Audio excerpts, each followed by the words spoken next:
Elas estão enterradas sob as areias como cápsulas de tempo de outra era. Por milhares de anos, o calor do deserto as tem protegido. São as tumbas da aristocracia esquecida do Egito. Agora, estão prestes a serem lembradas.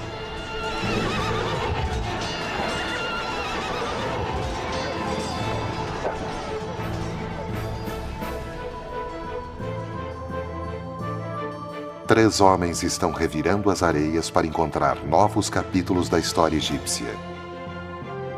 Três homens, revelando histórias de nobres que serviram a seus reis desde o apogeu do Antigo Egito até seus dias derradeiros.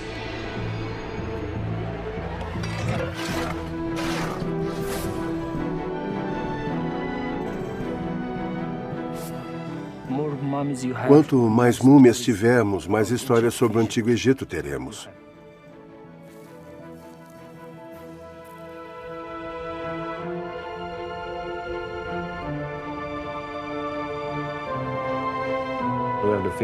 Dá a impressão de que havia uma grande afeição entre o faraó e a ama de leite.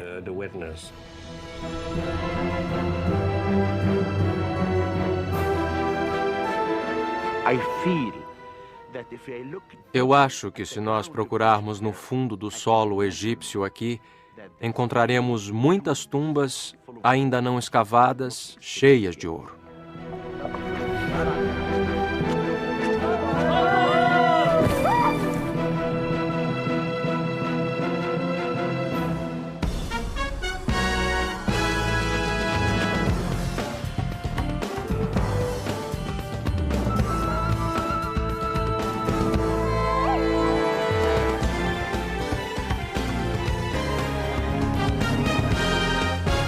Em busca das tumbas perdidas.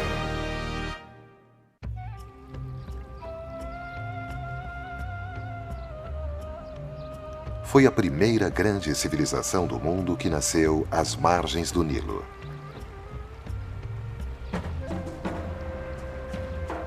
O Egito, em toda sua glória monumental. Vislumbres desses tempos remotos ainda existem em grande abundância. Às vezes grandes, construídos para serem vistos, mas mais frequentemente menores e escondidos.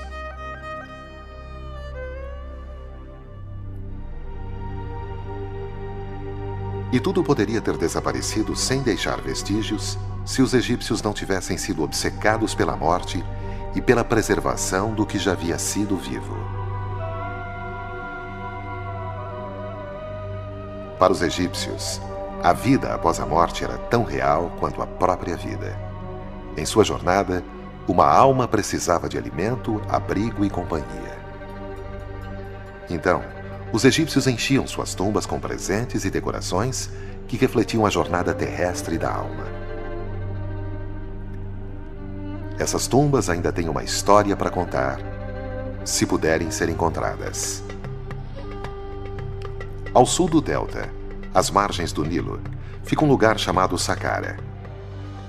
Aqui, há cerca de 5.000 anos, os egípcios construíram sua primeira pirâmide para abrigar o corpo de um faraó na forma de uma escadaria para o céu.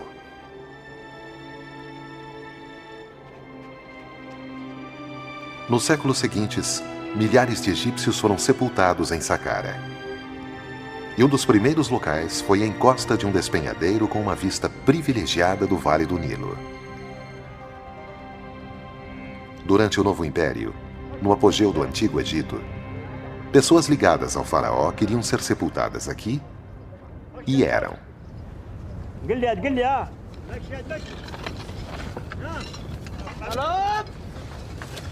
Hoje, esses homens e mulheres estão sendo desenterrados.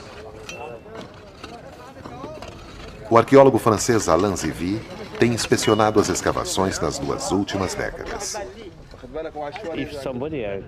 Se alguém me dissesse há muitos anos que eu passaria tanto tempo aqui, eu não acreditaria.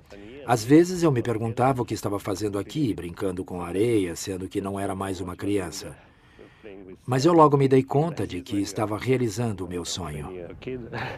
But I realized suddenly that I was doing exactly what I dreamed. Mas o sonho de Zivi começou mais como um pesadelo. As primeiras tumbas que ele descobriu estavam cheias de múmias de gatos, milhares delas vestígios dos cultos animais que floresceram durante as últimas dinastias egípcias, quando os gatos eram criados e sacrificados aos milhões.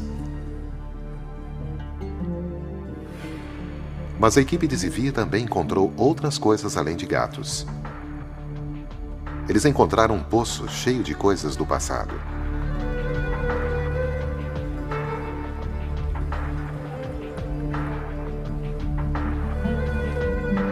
Eles continuaram cavando, alcançando um nível e outro, e mais outro. Então, a uma profundidade de cerca de 21 metros, encontraram algo.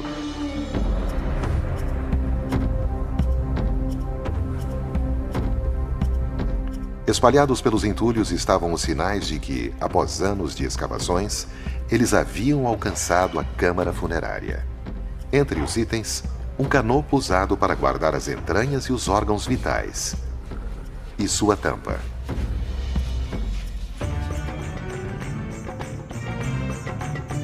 A jarra era feita de alabastro, mas muito do que eles encontraram depois era feito de ouro. Todos esses tesouros e muito mais estavam enterrados com a múmia de um oficial de alta patente que serviu durante o reinado do faraó Akhenaton. Zivi havia encontrado seu primeiro nobre do novo império. Era hora de procurar por mais. A equipe de Zivi foi trabalhar atrás do rochedo. Foram necessários anos para escavar o labirinto de corredores, poços e salas que haviam sido abertos na pedra calcária durante o Novo Império. No caminho, a equipe de Zivi encontrou outras tumbas pertencentes a ricos e famosos do Antigo Egito. E acabaram de descobrir mais uma.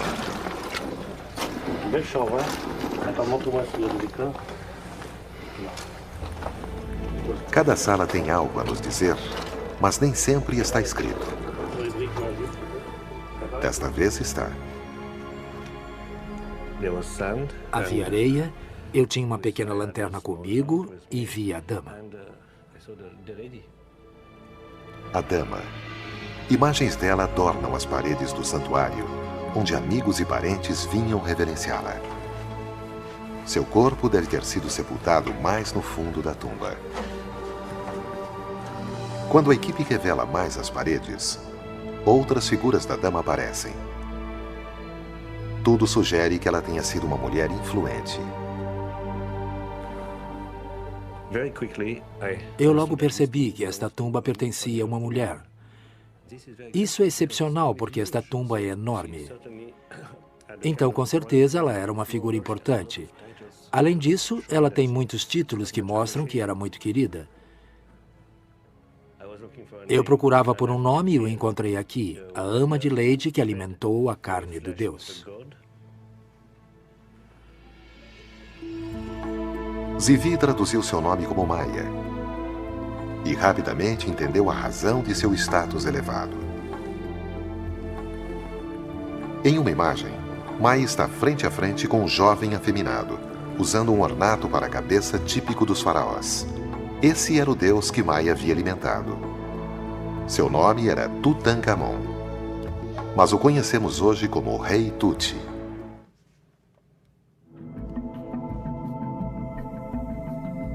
Tutankhamon é um nome conhecido desde que o arqueólogo britânico Howard Carter fez a descoberta do século no Vale dos Reis.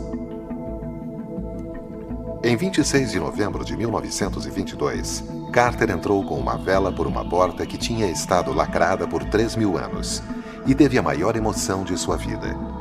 Ele havia encontrado a câmara funerária de um faraó do Novo Império que morreu antes de seu 20º aniversário. Mas ao contrário da maior parte das tumbas reais que haviam sido descobertas até então, essa não tinha sido pilhada. Em sala após sala, uma exibição de tesouros além da imaginação aguardavam-no.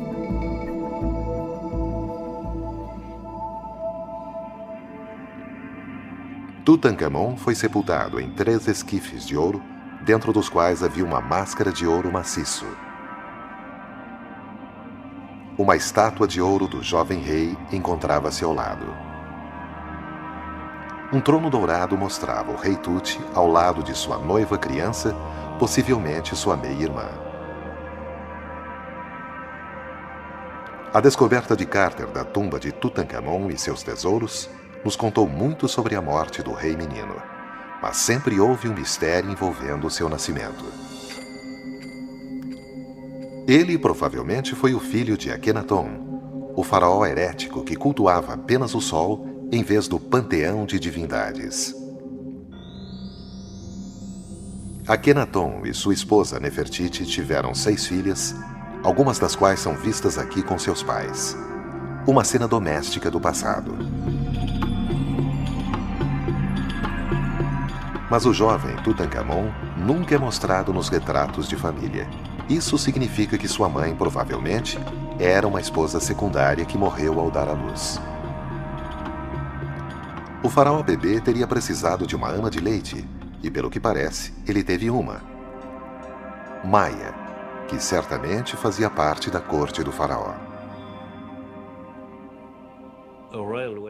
Uma ama de leite, na verdade, não era apenas uma babá, mas sim uma mulher da corte. Porque amamentar, alimentar a carne do deus, do rei, não podia ser feito por qualquer uma.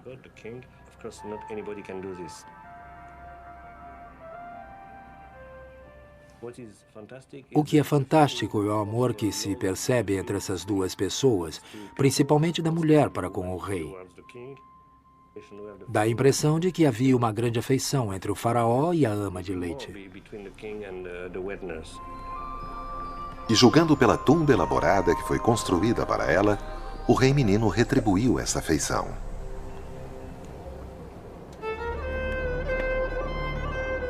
Enquanto a maioria dos nobres egípcios foi enterrada principalmente perto do Nilo, os súditos menos importantes do faraó também precisavam de tumbas, mesmo se fossem localizadas no meio do deserto.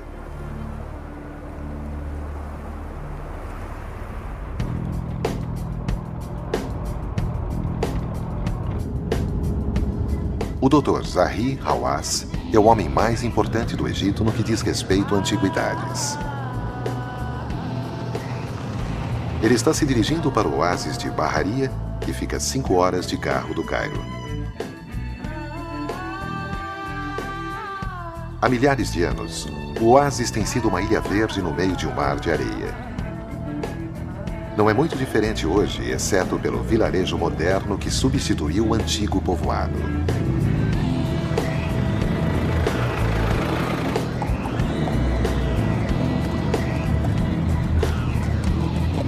Cerca de 700 anos depois de Tutankhamon, quando o Império Egípcio já tinha começado seu declínio gradual, este era um próspero centro de agricultura. Então havia dinheiro de sobra para ser gasto em tumbas elegantes. Os habitantes locais estão cientes de que estão sobre uma mina potencial de artefatos antigos e descobriram um novo modo de chegarem até eles.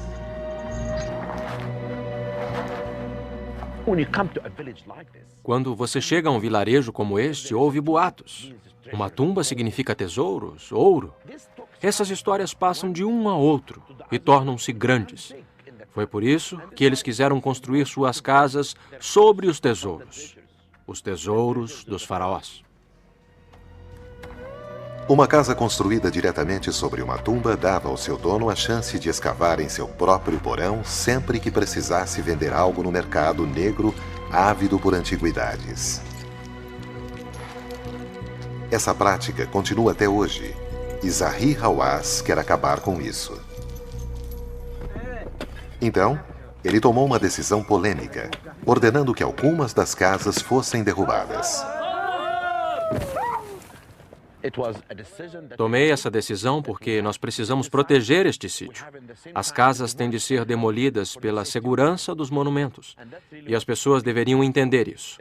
A segurança e a proteção dos monumentos são o mais importante. As escavações sobre o vilarejo moderno continuam a revelar artefatos de um período posterior da história egípcia, quando a Grécia estava se tornando a maior potência. Essa tumba restaurada data de cerca de 600 anos antes de Cristo, durante a 26ª dinastia. O Egito não era mais uma superpotência da região. A influência do faraó havia diminuído. O poder das autoridades locais havia aumentado, principalmente em locais prósperos como Bahariya.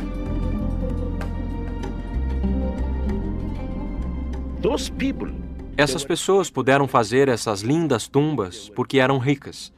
Se nós olharmos o tamanho da tumba e as cenas, veremos que ela é igual àquelas encontradas no Vale dos Reis.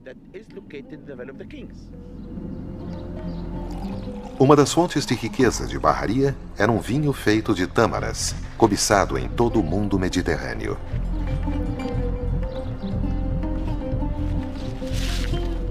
Lucravam com a colheita e o beneficiamento das tâmaras, e ainda mais levando o vinho para os mercados do Nordeste.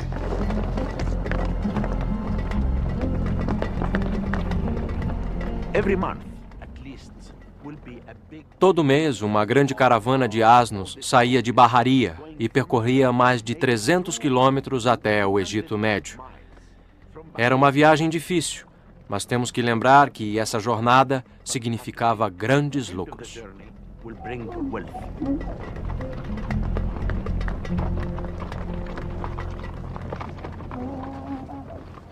Uma das pessoas que prosperaram foi o governador da Bahariya, outro nobre que servira ao faraó.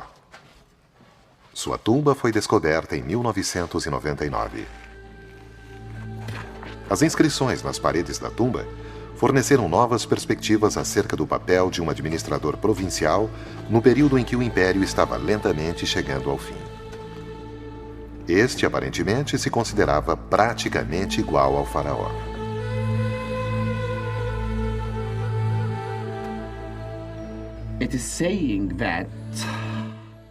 Está dizendo que ele é um sacerdote de Ísis e de Osíris. E seu nome é Zed-Hon-Ue-Funk. E ele está em frente ao grande Deus. E mostra aqui que ele se tornará um rei na outra vida, porque Osíris está segurando os utensílios do soberano. Agora, Zahi Hawass está procurando pela tumba da esposa do governador.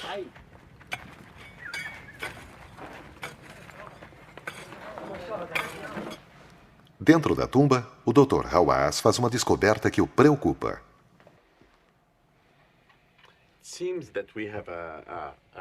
Parece que temos um problema aqui, que eu não tinha percebido antes.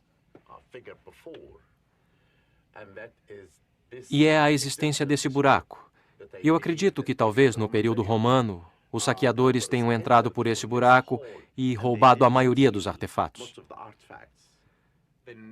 Pode ser que não encontremos nada nesta sala, e isso vai ser muito ruim, porque não vamos descobrir a função dela. Temos de encontrar alguns artefatos para descobrirmos para que esta sala era usada. Mas os ladrões nem sempre roubavam tudo quando saqueavam uma tumba, principalmente se não tivesse valor aparente. Isso é alabastro. Zahi Hawass escava um pouco e é recompensado.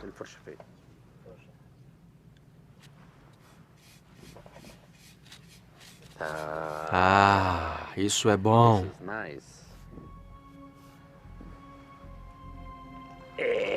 Olha. Ah. É um canopo. É a tampa de um pequeno canopo, o tipo de vaso geralmente enterrado com uma múmia. Para um ladrão, não significava nada. Para o Dr. Hawass, significa que podem estar prestes a encontrar a esposa do governador.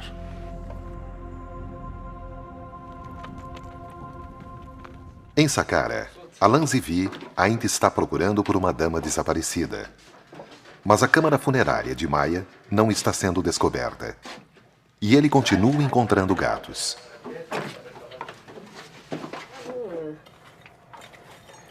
A maioria dos gatos foi enterrada aqui muito mais tarde na história egípcia, na época em que Cleópatra era a rainha e Júlio César governava Roma. O novo império dos grandes faraós era então uma memória distante. Vivendo sob domínio estrangeiro, os egípcios cada vez mais encontravam consolo em cultos que exigiam sacrifícios de animais. Entre esses cultos, um dos mais populares era o dedicado a Bastet, a deusa gata.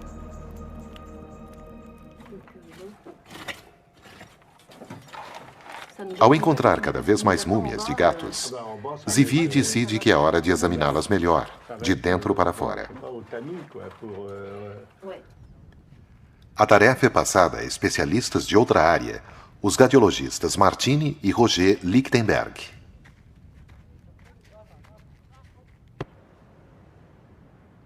A primeira coisa que as radiografias revelam é como os gatos foram mortos.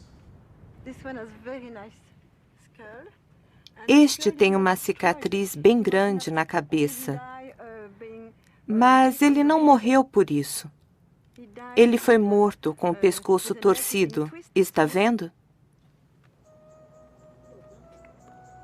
O culto a Bastet atingiu o seu apogeu no Egito nos anos que seguiram a conquista de Alexandre o Grande, no século IV a.C. As pessoas procuravam conseguir os favores da deusa e os sacerdotes tinham um ótimo negócio criando gatos e os transformando em oferendas. Provavelmente era um gato grande, mas eles não ousavam torcer os pescoços dos gatos grandes. Eles tinham de golpeá-los na cabeça. É um gato muito bonito. Veja isto, muito bonito. Depois de o gato ter sido morto, ele passava pelo tradicional ritual egípcio de mumificação. Os sacerdotes embalsamavam o seu corpo e o enrolavam com linho.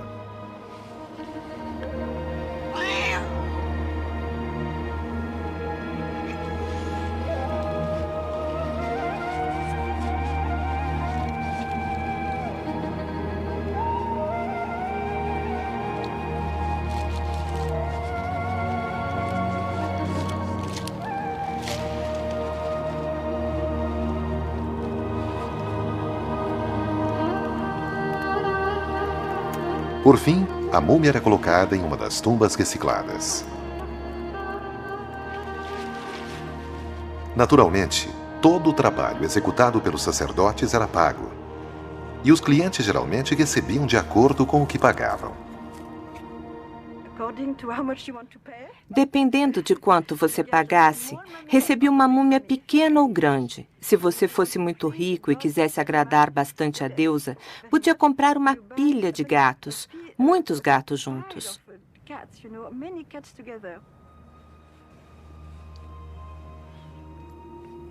Mas as radiografias sugerem que os sacerdotes nem sempre eram honestos.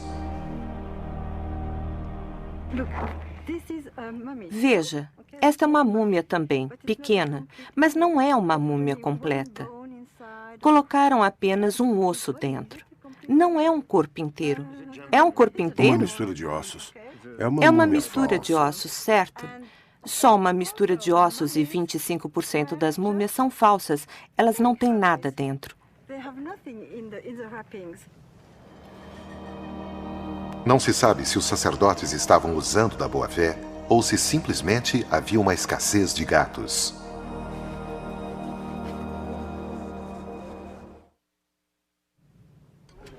Enquanto a busca pela câmara funerária de Maia continua, a equipe de Zivi encontra a entrada para outra tumba a alguns metros dali. Os trabalhadores começam a retirar a areia e as pedras numa escavação que durará a maior parte da estação. Até lá, não há nada para se fazer a não ser esperar.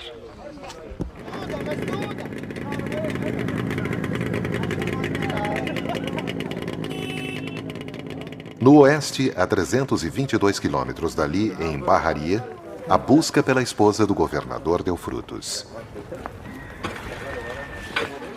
Os trabalhadores de Zahi Hawass encontram outro sarcófago sob os escombros. Como ele esperava, pertence à esposa do governador, uma mulher chamada Naes. À primeira vista, seus temores de que a tumba havia sido saqueada no passado parecem se confirmar. Mas quando seus restos são examinados mais detalhadamente, outra história surge. Mais de 100 artefatos são descobertos, e a maioria deles é feita de ouro. Estes são alguns dos tesouros que descobrimos e são muito bonitos, como este. Você pode ver que eles colocavam nas unhas, assim.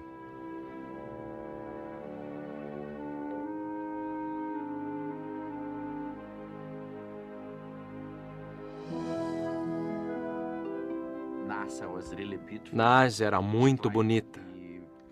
Ela cobriu seu corpo de ouro para ser feliz na outra vida.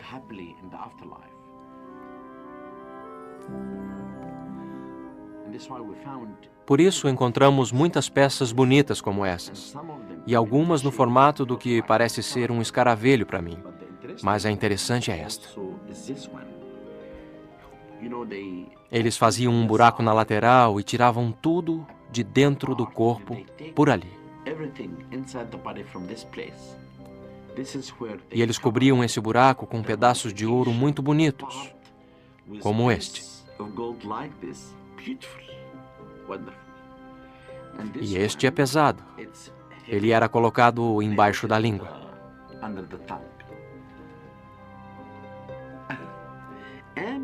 E esta é a minha peça favorita. Eu a adoro. Veja isto. Ela colocou o nome do rei no seu coração porque ele era o protetor do Egito.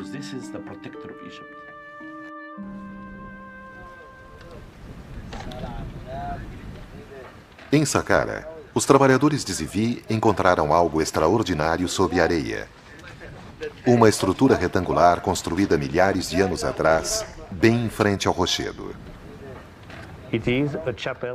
É um santuário parcialmente construído e parcialmente lavrado na rocha. E a grande surpresa foi ver as condições das paredes, que são realmente incríveis. Vou abrir as cortinas. Não é um show. As cortinas estão aqui não para o show, mas para protegê-lo da poeira, dos visitantes e tudo mais. Mas é claro que o torna ainda mais espetacular. Vocês podem vê-lo agora. Desculpem. Como podem ver, grande parte do santuário está aqui. É realmente maravilhoso.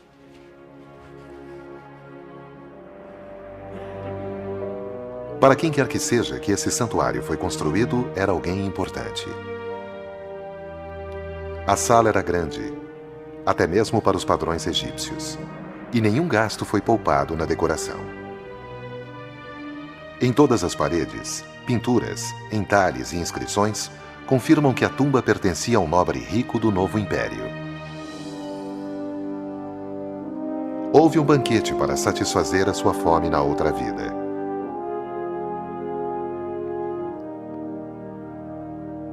Servos para realizarem o que quer que ele desejasse.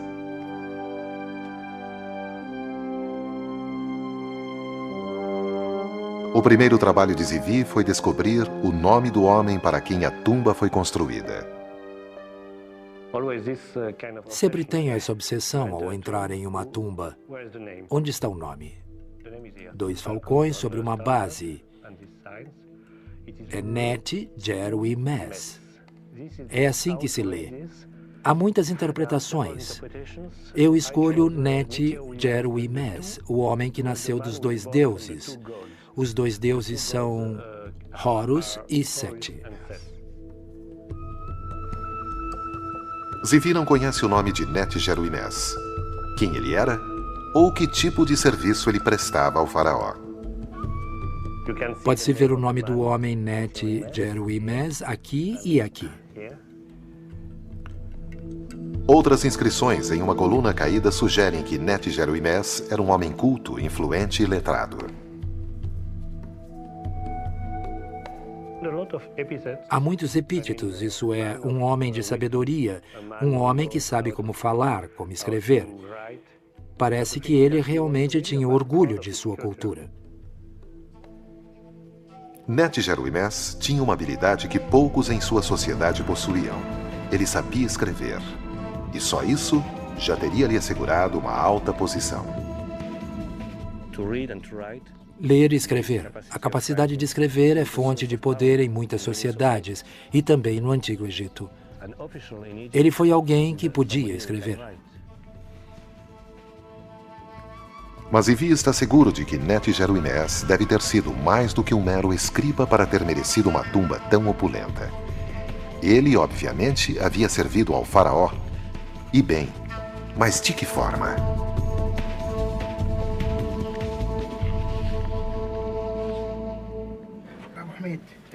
Enquanto Zivi analisa essa questão, o trabalho de escavação prossegue na outra extremidade da tumba. Acho que está bom. O engenheiro Pierre Vilar tem de diferenciar as rochas originais das que foram adicionadas posteriormente como preenchimento.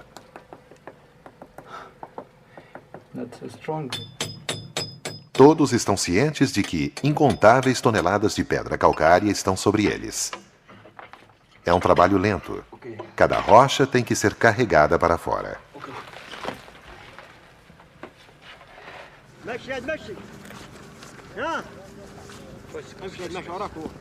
Mas finalmente, eles abrem caminho e encontram algo.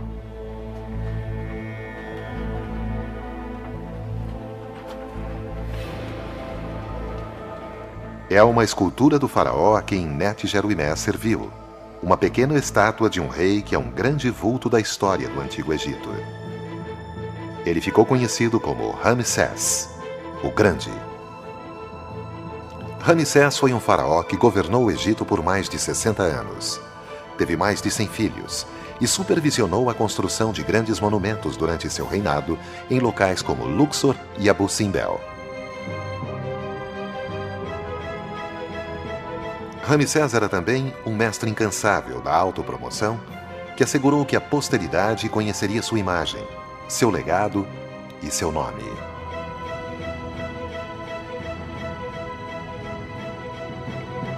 O fato de Neti-Jeruinés ter trabalhado para o maior de todos os faraós do Egito foi uma informação vital. E mais descobertas estavam por vir.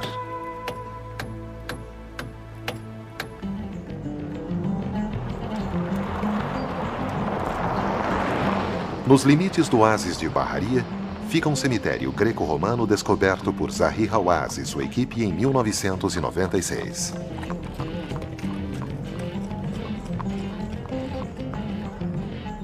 O Dr. Hawass voltou para ver como as escavações estão indo.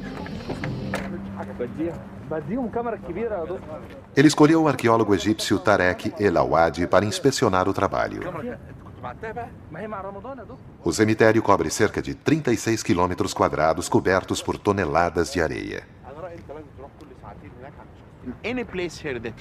Qualquer lugar em que você escavar aqui encontrará uma tumba.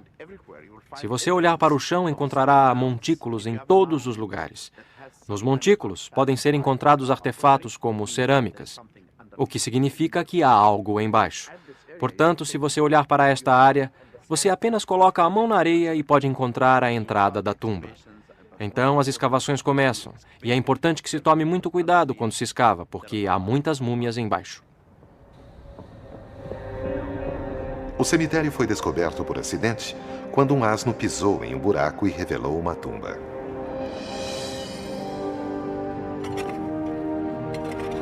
Dentro da tumba havia múmias, muitas delas. A maioria era dourada e em condições incrivelmente boas.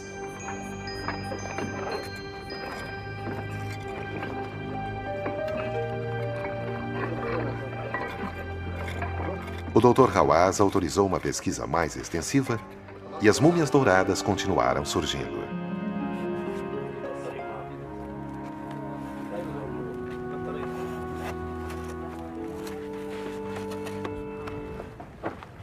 Tarek fez inúmeras novas descobertas e Zahi Hawass está ansioso para dar uma olhada.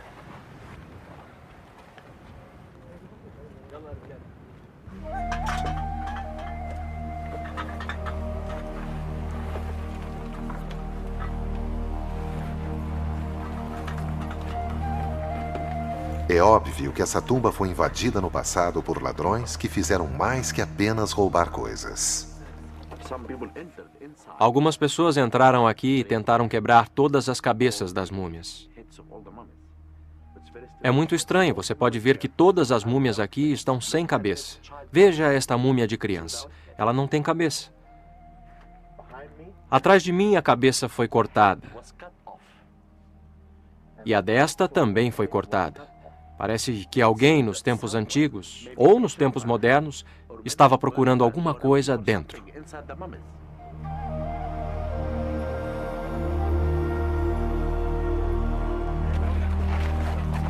Mas até mesmo a destruição nos diz alguma coisa. Tarek acredita que, possivelmente, algumas das múmias sem cabeça sejam o resultado de uma antiga rixa familiar e que até mesmo os corpos de crianças tenham sido decapitados em um ato de vingança.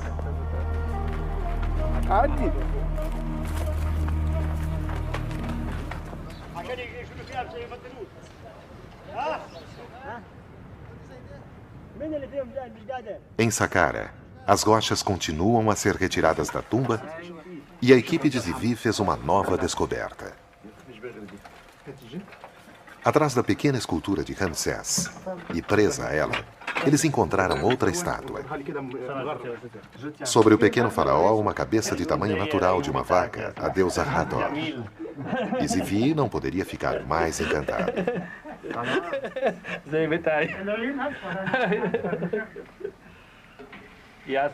Ele me perguntou se os olhos da vaca eram verdes ou azuis. Eu disse que eram como os olhos dele, bonitos.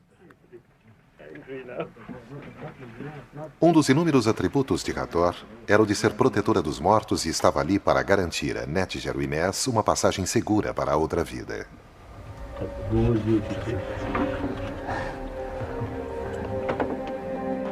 A sua presença na tumba confirma a suspeita de Zivi de que o misterioso Net-Jeruimés desempenhou um importante papel político durante o reinado do grande faraó. Ele foi recompensado com um funeral suntuoso, presidido por Hathor e Ramsés. Mas Zivi ainda não sabia o que Net-Jeruimés havia feito para merecer tanto.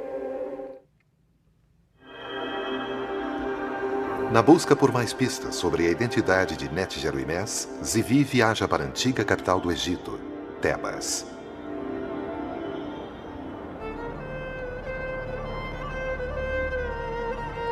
Hoje ela se chama Luxor e está cheia de monumentos construídos por Ramsés para homenagear a si mesmo. Então pode ser que Net-Jeruimés seja mencionado em algum lugar.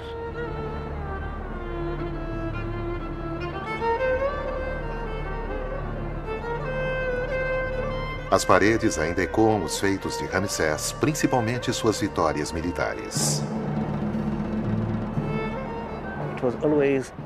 Eram sempre batalhas, guerras ou lutas.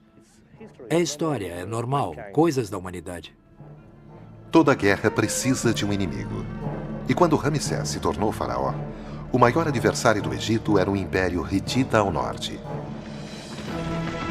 O jovem Ramsés decidiu enfrentar os hititas no seu próprio terreno. Ele liderou um exército de cerca de 20 mil soldados para o norte e encontrou o inimigo fora da cidade de Kadesh. É uma das primeiras batalhas da história para a qual existem relatos detalhados.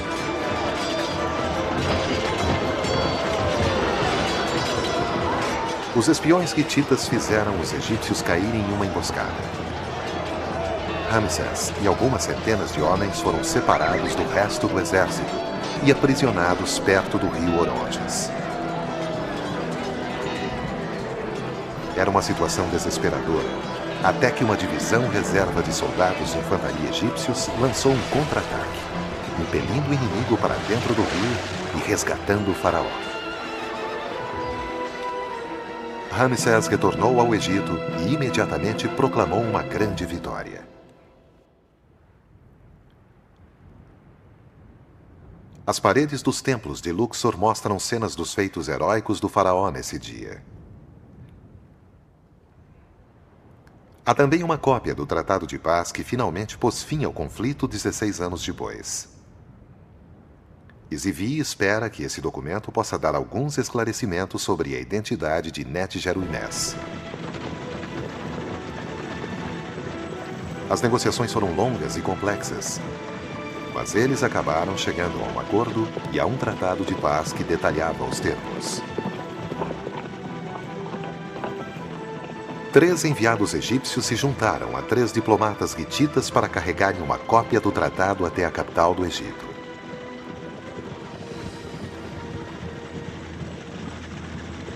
Ele prometia que a amizade substituiria a hostilidade. Cada lado prometeu não atacar o outro primeiro. Caso ocorresse um ataque por uma terceira parte, eles formariam uma aliança de defesa. Haveria uma troca de prisioneiros e um pacto de extradição. O tratado foi gravado em caracteres cuneiformes em placa de prata e apresentado ao faraó. Ramsés mandou que fosse gravado nas paredes dos templos de Tebas.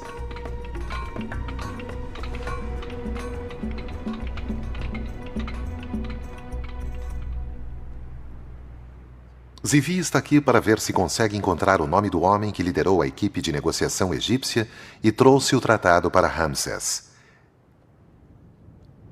E ele encontra o que está procurando. Posso ver a palavra enviados, e depois disso temos talvez a cabeça de um falcão, que pode ser parte do nome de Net-Ger-Uimes. Podemos comparar com as inscrições. É como a Bíblia para os textos desse período. Então aqui temos o Tratado de Paz, e esse pode ser o nome de Net-Ger-Uimes. 2 falcões sobre uma base de Net-Ger-Uimes, o homem que estabeleceu a paz entre os 2 grandes impérios e foi generosamente recompensado na outra vida. É o resgate de uma figura histórica. Isso é fantástico para mim. Talvez tão importante quanto a vaca de Hathor ou a estátua. Não é apenas uma obra-prima excepcional, não é apenas uma linda tumba, é história. Com o problema da identidade do dono da tumba finalmente solucionado, o trabalho de libertação de Hathor de sua prisão de pedra prossegue.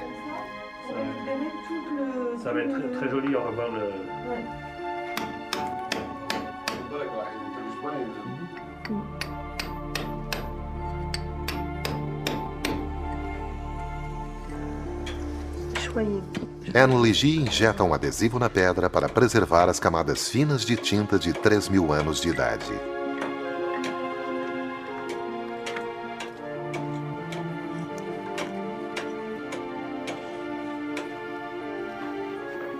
E então, um dia, o trabalho é concluído. Hathor foi restaurada. Para Lanzivi, o trabalho dessa estação terminou. Outra tumba do Novo Império foi encontrada e voltou ao seu antigo esplendor. Mas um dos homens do rei foi identificado graças aos presentes que ele levou para outra vida.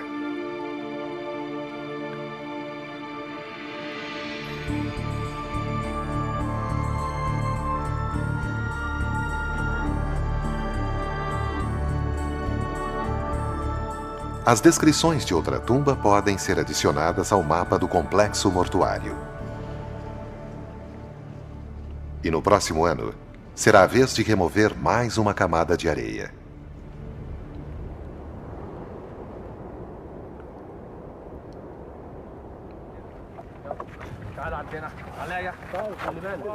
No oeste, em Bahariya, Tarek encontrou outra tumba. Zahi Hawass está presente para inspecionar.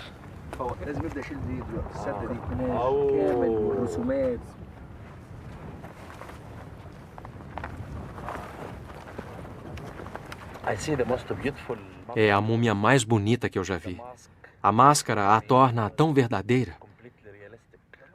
Parece ser uma múmia de uma mulher. Seus olhos estão nos fitando como se ela estivesse viva.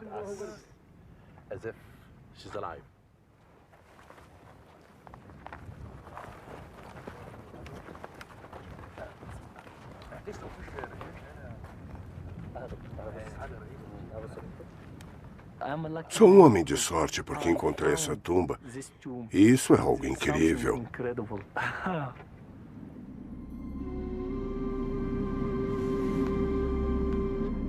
Essas múmias foram sepultadas muito mais tarde na história egípcia, cerca de 1500 anos depois dos dias gloriosos de Ramsés. A civilização que havia existido por 3.000 anos estava quase chegando ao fim.